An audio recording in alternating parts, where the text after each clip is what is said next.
सबसे पहले तो ये बताइएगा कि कुछ लोग जो अब ईरान की जानिब से ताज़ा तरीन हमले किए गए हैं उसको एक प्रेशर टैक्टिक के तौर पर देख रहे हैं, जिसकी वजह से ये सूरत हाल दोबारा सीज़ फायर की बनी है, जिसमें अमरीकी सदर के बयानात भी आ रहे हैं। तो कुछ लोग ये कह रहे हैं कि हिजबुल्लाह का इंतज़ार ना करना और ईरान का हमलावर हो जाना ये उनके हक़ में बेहतर गया है। आप इसे कैसे देखते हैं?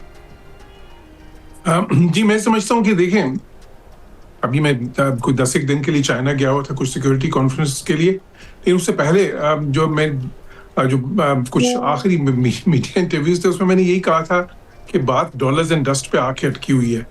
डॉलर्स एक तरफ, डॉलर्स कौन से हैं? वो जो एसेट्स अनफ्रीज होने हैं ईरान के, जो वो अप फ्रंट चाहते हैं कि उनको कुछ पैसे मिले,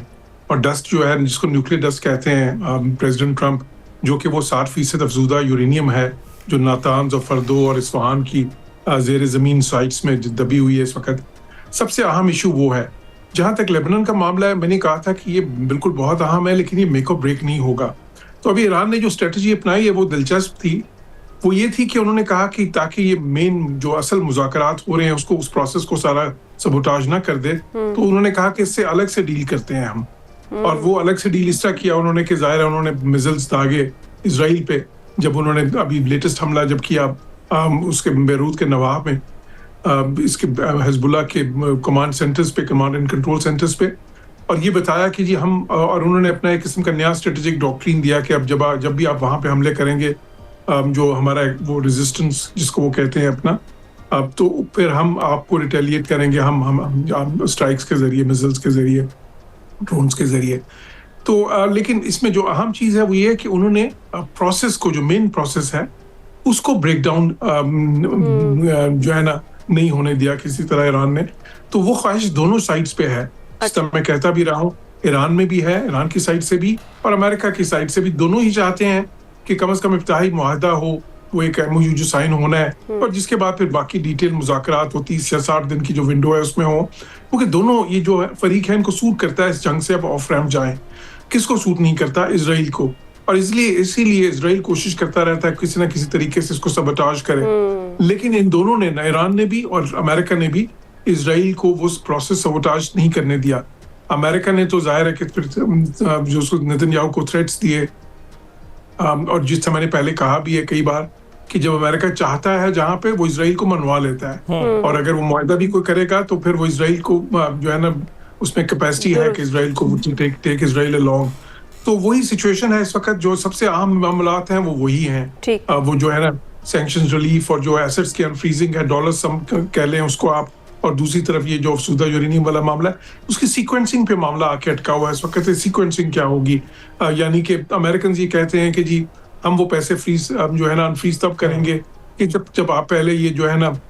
कुछ चीजें जो आप हमारे दरमियान तय होंगी, जब आप उनको इम्प्लीमेंट करेंगे तो हम उसकी वेरिफिकेशन पे आके वो करेंगे। ईरानी कहते हैं नहीं, आप अपफ्रंट करें, आप हमें पहले वो अनफ्रीज करें हमारे एसेट्स, उसके बाद फिर नेक्स्ट वो चीजें हम करेंगे। तो इसी सीक्वेंसिंग पे इसमें सबसे ज्यादा अड़ा है। साथ ही साथ अपना हुर्मुज़ का मामला है, वो भी अहम है,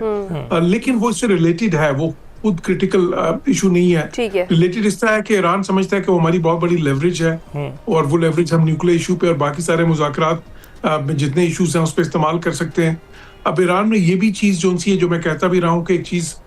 वहां पे जोर पकड़ गई है ईरान के अंदर, जो बयानिया है कि जी ये इतनी बड़ी लेवरेज है कि हम इसको छोड़ नहीं सकते। तो वो कहते हैं, जब अमेरिका कहता है कि जी आप वापस जाएं उस जो है ना सिचुएशन में जो जंग से पहले की थी, जहाँ पे ये बिल्कुल जो है ना कोई किसी किस्म की रुकावट नहीं थी, अब वो खुद जाना नहीं चाहते उस पर। तो ईरान कहता है कि नहीं जी हमारे डेजिग्नेटेड रूट से गुजरेंगे, हम गुजरने देंगे, लेकिन हमारे कंट्रोल से गुजरेंगे। तो वो भी एक मसला इस वक्त जाहिर है। जौहर साहब, in spite of all this, इस सब के बावजूद जो एफर्ट्स पाकिस्तान कर रहा है उस पर मैं चाहूंगी कि हम बात करें, क्योंकि अब क्लियरली ये चीज़ें बहुत सारी जगहों से वाजे हो रही हैं कि पाकिस्तान के ही जरिए जो मुज़ाकरात हैं वो जारी हैं। जिस तरह से हमारे वज़ीर आज़म साहब ने भी बोला कि दोनों फरीकैन से उन्होंने कहा कि वो काम डाउन रहे, तहम्मुल की उन्होंने अपील भी की, और यही दिखाई दे रहा है कि ये जो जंगबंदी जो मुज़ाकरात हैं उनमें जो पेशरफ्त हो रही है उसमें पाकिस्तान का इंपॉर्टेंट रोल है, और वो पाकिस्तान के जरिए ही इधर से उधर पैगामात भी जा रहे हैं। तो पाकिस्तान के रोल पर क्या बात करेंगे?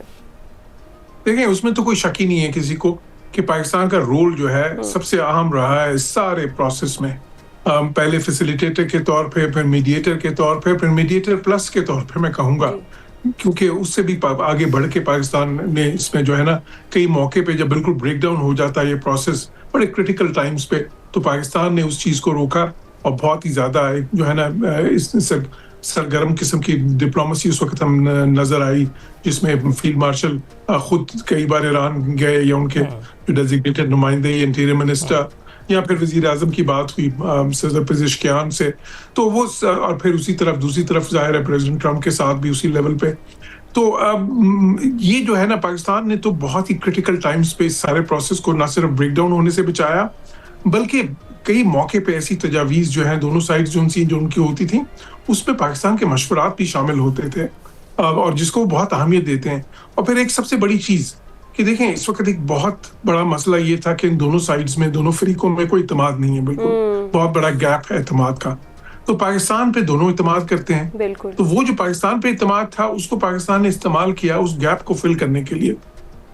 तो इंशाल्लाह अगर ये MOU इब्तिदाई एक अंडरस्टैंडिंग जो सी है वो उस पे ये दोनों साइड्स जो सी हैं आ जाती हैं और फिर आगे फिर मज़ीद अच्छा जौहर साहब ज़रा क्विकली बताइएगा कि हम देख रहे हैं आइंदा कुछ हफ्तों में, अगले 2 हफ्तों में कि मुआहदा कई जो है किसी सूरत में हो जाएगा, क्योंकि हम देख रहे हैं कि जिस तरह से इसराइल ने लॉर किया था अमेरिका को, इसमें अमेरिका अब अपने आप को डिस्टेंस कर रहा है उससे। जी बिल्कुल, इस चीज़ के वाज़े इम्कानात हैं कि अगले 2 हफ्ते में किसी किस्म का जो इब्तिदाई मुसव्वदा है वो उस पर दोनों साइड्स ये पहुंच जाएं और फिर जाहिर है उसके बाद एक तवील मुज़ाकरात हो सकते हैं जो 30 दिन पे या 60 दिनों पे मुअय्यद हों, और जिसमें फिर बाकी सारे क्रिटिकल इश्यूज जो हैं, जिसमें सस्पेंशन का मामला बहुत अहम है कि वो जो एनरिचमेंट, न्यूक्लियर एनरिचमेंट की सस्पेंशन है, यानी ज़ीरो एनरिचमेंट की विंडो कितनी तवील होगी, फिर बाकी मामला जो है मिसाइल्स के हैं, वो जैसे प्रॉक्सीज की है बात अमेरिका करता है, ईरान को सपोर्ट जो उनकी है वो ईरान मिलिट्री ड्रॉ डाउन की बात करते हैं, बहुत सारे मामलात हैं जो उसमें फिर उस पे तो तवील मुज़ाकरात होंगे, लेकिन मैं समझता हूँ कि बहुत अच्छे इम्कानात हैं, लेकिन इजराइल की कोशिश बदस्तूर होगी कि वो स्पॉइल करे और वो स्पॉइलर का रोल जो बहुत शुरू से प्ले कर रहा है वो अभी भी वही करे। बिल्कुल दुरुस्त आप कह रहे हैं। बहुत शुक्रिया जौहर सलीम साहब हमारे साथ मौजूद है ईरान US वॉर पर और जो अमन मुआहिदा है जो जल्द हो जाना चाहिए उस पर हम बात कर रहे थे। अभी ब्रेक पर जाएंगे।